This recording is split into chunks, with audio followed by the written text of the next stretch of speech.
आज की वीडियो में मैं आपको शिवजी और माता पार्वती के अलौकिक विवाह के बारे में बताऊंगा।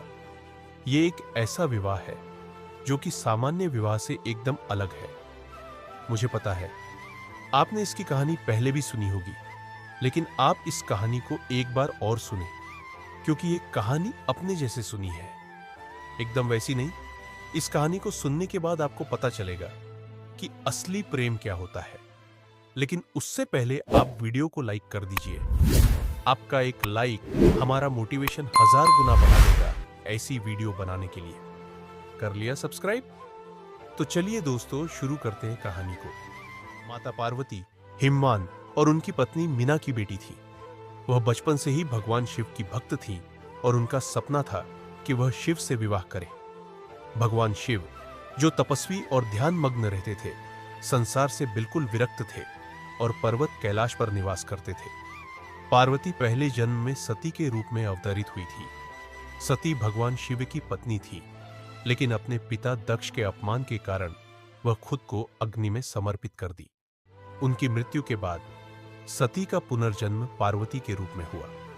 पार्वती ने शिव से विवाह करने का संकल्प लिया और इसके लिए कठिन तपस्या शुरू की। भगवान शिव ने पार्वती की भक्ति को पहले नजरअंदाज किया, क्योंकि वह जानते थे कि वह सती का पुनर्जन्म है। शिव विवाह के लिए तैयार नहीं थे, क्योंकि वह सती के साथ अपने पहले के दुखों को नहीं भूल पा रहे थे। उन्होंने पार्वती का परखने के लिए कई तरह से परीक्षण किए, लेकिन पार्वती की भक्ति कभी भी डगमगाई नहीं। पार्वती ने कठोर तपस्या की, बिना किसी भोग विलास के जंगल में साधना की। उन्होंने खाना पीना छोड़ दिया और केवल भगवान शिव की भक्ति में ही मग्न रही। इस कठिन तपस्या के कारण भगवान शिव का हृदय द्रवित हुआ और उन्होंने महसूस किया कि पार्वती का प्रेम और भक्ति शुद्ध और सच्ची है। उनकी तपस्या से प्रसन्न होकर भगवान शिव ने पार्वती को दर्शन दिए और उनका अनुरोध स्वीकार किया। देवताओं ने पार्वती की तपस्या सफल बनाने के लिए कामदेव को शिवजी की तपस्या भंग करने भेजा। जब कामदेव ने पुष्प बाण चलाया तो शिवजी ने क्रोध में आकर अपनी तीसरी आंख खोल दी और कामदेव भस्म हो गए। बाद में पार्वती की कठोर तपस्या से प्रसन्न होकर शिवजी ने विवाह के लिए स्वीकृति दी।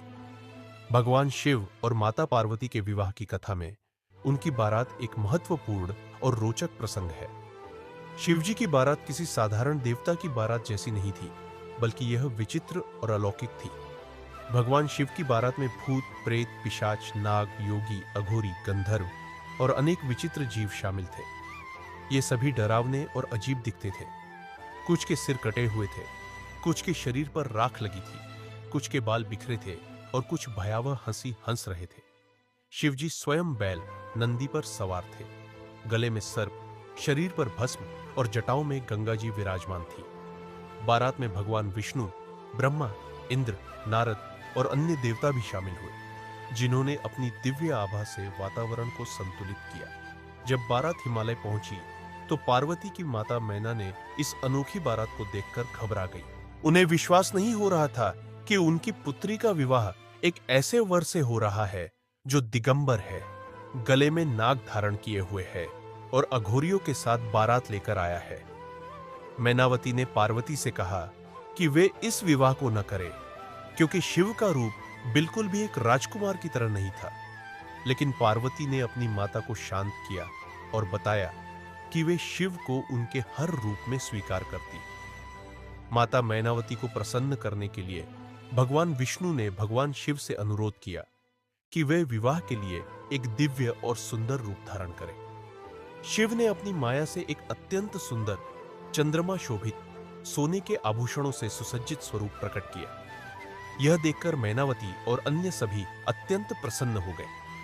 शिव की बारात जब हिमवान के महल में पहुंची तो माता पार्वती ने अत्यंत श्रद्धा और प्रेम के साथ भगवान शिव का वरण किया। विधिपूर्वक मंत्रों के उच्चारण के साथ भगवान शिव और माता पार्वती का विवाह संपन्न हुआ।